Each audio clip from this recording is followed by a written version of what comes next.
Your team perfectly sets out the dilemma of today's world. We need cooperation, yet we face fragmentation. And I'm not here to sugarcoat the scale of that challenge or the sorry state of our world. We can't confront problems unless we look them squarely in the eye. And we are looking into the eye of a Category 5 hurricane. Our world is plagued by a perfect storm on a number of fronts. Start with the short term, a global economic crisis. The outlook, as we all know, is bleak. Many parts of the world face recession, and the entire world faces a slowdown. And we see deepening inequalities and the rapidly unfolding cost of living crisis affecting women and girls the most. Supply chain disruptions and an energy crunch, soaring prices, rising interest rates along with inflation, and debt levels pounding vulnerable countries. Add to all of that the lingering effects of the pandemic. COVID-19 is still straining economies with the world's failure to prepare for future pandemics. That failure is straining our credulity. Somehow, after all we have endured, we have not learned the global public health lessons of the pandemic. We are nowhere near ready for the pandemics to come. And to all that, another major and indeed existential challenge. We are flirting with climate disaster. Every week brings a new climate horror story. Greenhouse gas emissions are at record levels and growing.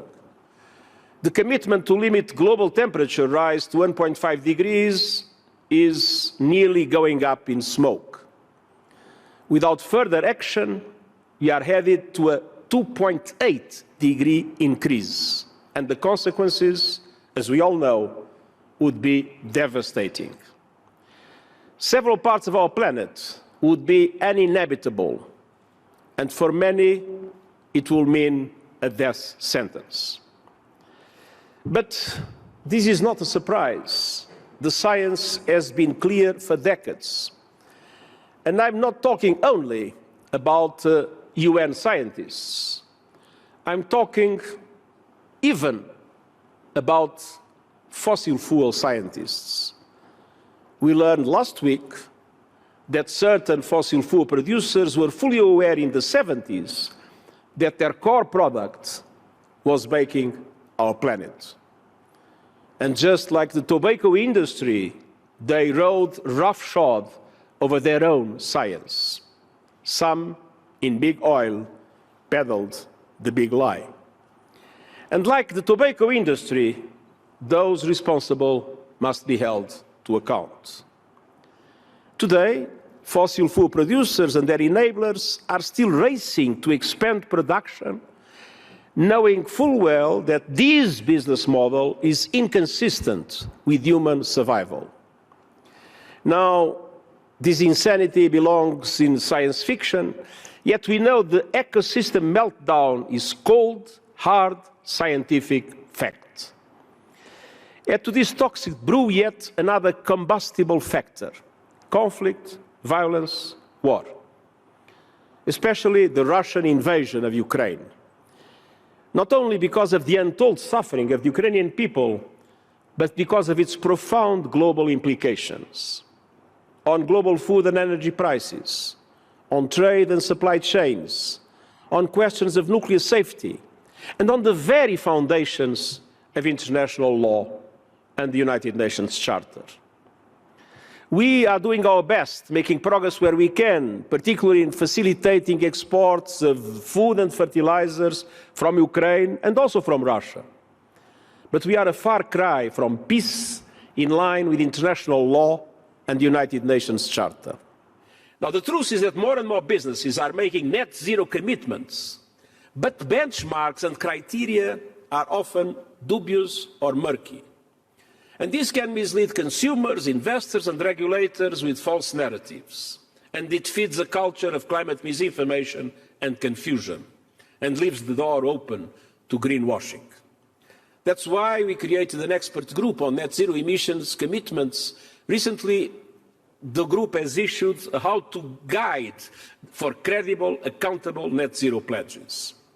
And here at Davos, I call on all corporate leaders to act based on these guidelines, to put forward credible and transparent transition plans on how to achieve net zero, and to submit those plans before the end of the year. Now, the transition to net zero must be grounded in real emissions cuts and not relying essentially on carbon credits or shadow markets. We risk what I've called a great fracture, the decoupling of the world's two largest economies, a tectonic rift that would create two different sets of trade rules, two dominant currencies, two internets, and two conflicting strategies on artificial intelligence. This is the last thing we need.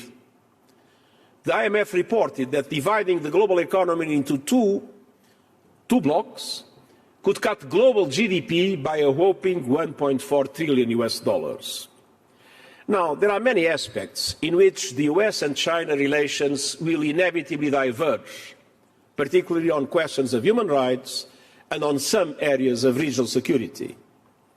But despite that, it is possible, and I would say it is essential, for the two countries to have meaningful engagement on climate, trade and technology to avoid the decoupling of economies, of even the possibility of future confrontations. Add to all of that the lingering effects of the pandemic. COVID-19 is still straining economies, with the world's failure to prepare for future pandemics. That failure is straining our credulity.